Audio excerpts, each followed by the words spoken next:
Right guys, welcome back to another video. Today we're talking about weedless plastics and why you'll catch more fish on these.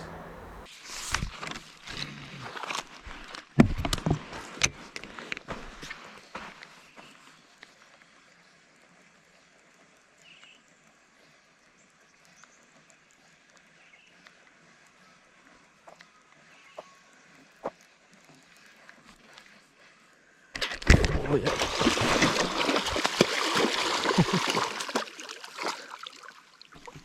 Little fella just rolled that weedless plucky. Leave him in the water there, support his belly even though he's a little fish. That is just textbook hook up butt. And off he goes. There we go, cracker of a river fish.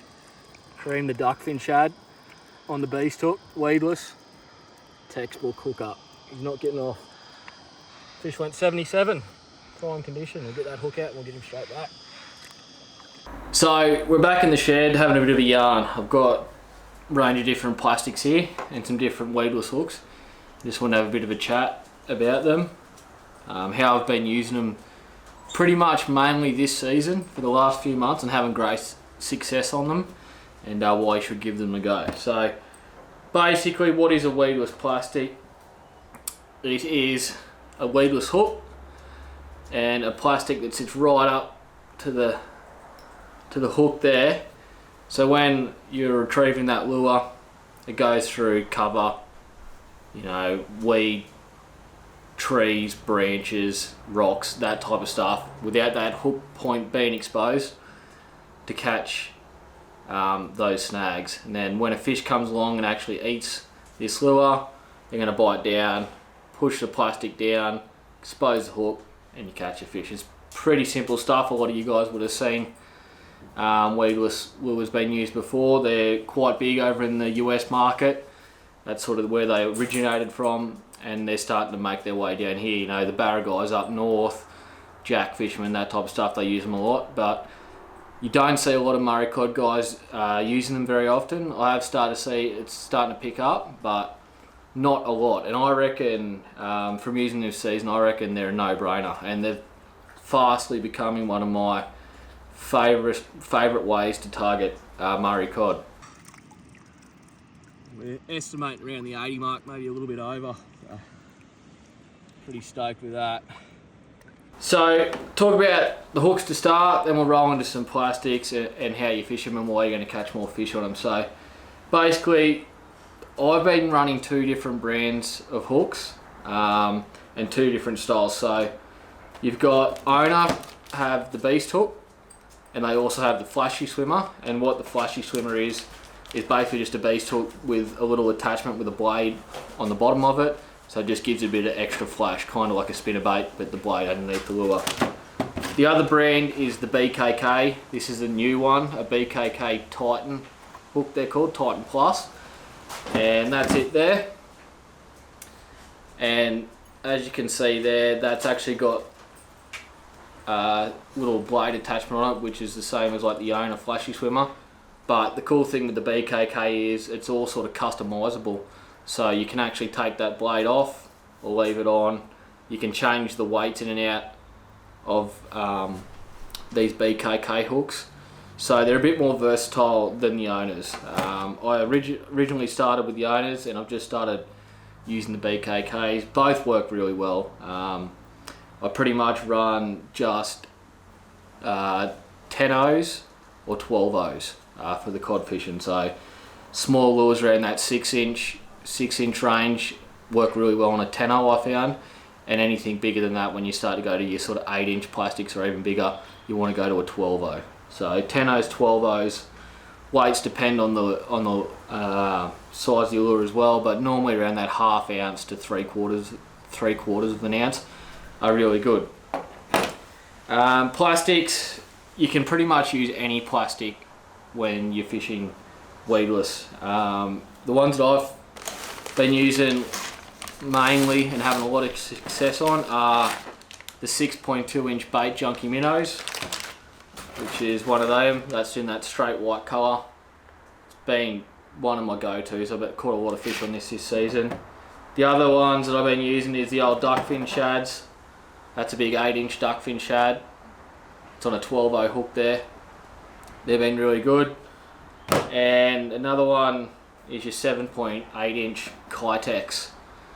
They've got a great action as well, so they're another good plastic. But basically, any plastic out there in that sort of 6 to 10-inch range you can use for this. Just depends basically if they've got a little slot there to put your hook in or not.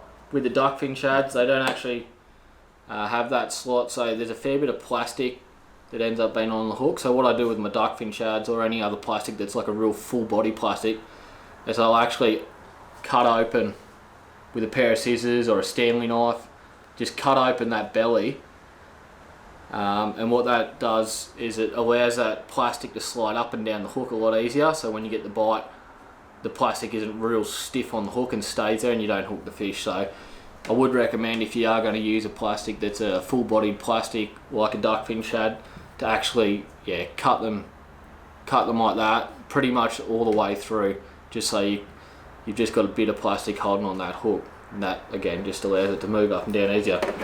With your bait junkies, they've got that slit there in the belly already, so you don't have to do that. It's pretty much good to go.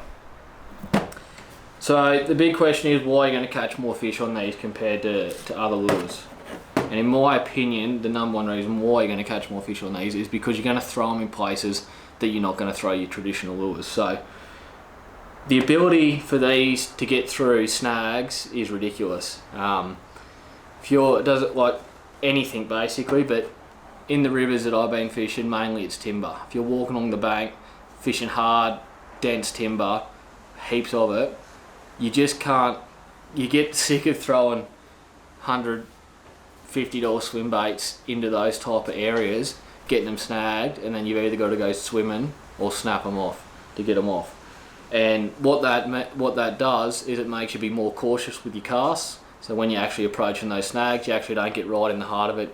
You'll cast to the side, because you know if you go right in the heart, there's a good chance you're going to snag up and you're going to potentially lose that lure. By doing that, you're missing fish. If you're fishing these snags middle of the day when those fish are going to be right in there, you've got to be right on the spot in the money hole to be getting those fish to bite. So with these, because they very rarely get snagged, they do get snagged, but it's very rare, and often it's just getting hung up like in a fork of a branch or something. It's not actually the hook point catching onto the timber, but it's very rare that you get snagged. So you can just throw these things, if you're on the bank, you throw this anywhere and it'll just roll through whatever you put it through. Super handy. It gives you the confidence to chuck that lure right in the zone and it'll get those bites. So it's super handy. One of the misconceptions I reckon around the weedless setup is that because that hook is not exposed, you're gonna miss a lot of fish. And to be honest, I was the same. When I first started doing this, I was like, I'm gonna miss a lot of fish. This is gonna be heartbreaking. I will get more bites, but I'm not gonna hook them. And I've been really surprised on the amount of conversions I've had with these hooks on these lures. The biggest thing I found is using a big hook like that. That's a 10-0 on a 6-inch duckfin shad there. It's probably overkill for that lure. If you've seen blokes in the US, they'd probably be more using like a 6 on that. But I found having that bigger gauge hook is going to convert more hits to hookups. And to be honest, since I've been running these, I reckon my hookup rate would be about 80%, which is probably better than running an exposed hook that I've had in the rivers over the last few years. I've been really, really surprised. The one thing that you do want to do is when you're using these is you want to have heavy line. So I'm running 50 pound braid, 60 pound leader, and locking that drag up. They're a solid hook, big solid gauge hook. So when that fish bites, you want plenty of backbone. Give it to him with a locked up drag so he can sink that hook into the corner of his jaw. Once you get that hook in, it's not going to come out. I have not lost a fish, touch wood, have not lost a fish after hooking one up on one of these. They hook up absolutely perfect every single time. They hook up corner of the draw. Great for the fish, I reckon, in my opinion.